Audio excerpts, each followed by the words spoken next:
Ask मुफ्ती तारिक मसूद।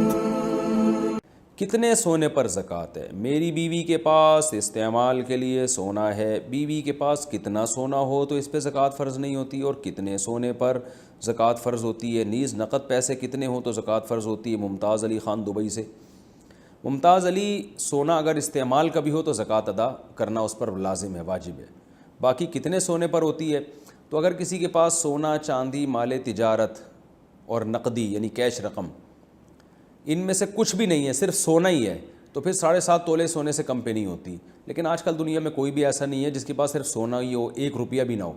तो जब 1 रुपया भी आपके पास, यानी आपकी वाइफ के पास अगर है, या तिजारती माल उसे कहते हैं जो बेचने के लिए ख़रीदा हो, तो इनमें से कोई भी चीज़ थोड़ी सी भी है, जो कैश रकम भी है, तो फिर सोने का निसाब नहीं होता, फिर 52.5 तोला चांदी का निसाब होता है। तो फिर अगर 52.5 तोला चांदी के बराबर अगर आपकी वाइफ के पास सोना है तो ज़कात देना वाजिब है। और 52.5 तोला चांदी के रेट बदलते रहते हैं। आप, मेरा ख़्याल है दुबई से हैं तो दुबई में देख लें 52.5 तोला चांदी के क्या रेट हैं, उस हिसाब से आप देख लें। कभी 40,000 होते हैं, आजकल 50 के लगभग है मेरा ख़्याल है, तो फिर उस पर ज़कात फ़र्ज़ है। और कितने पैसे हों तो वो भी 52.5 तोला चांदी के बराबर पैसे हों तो ज़कात फ़र्ज़ होती है। अगर पैसे 52.5 तोला चांदी से कम है, सोना भी कम है, तो दोनों को मिला के देखा जाएगा। अगर मिला के मालियत 52.5 तोले के बराबर है तो भी ज़कात फ़र्ज़ है।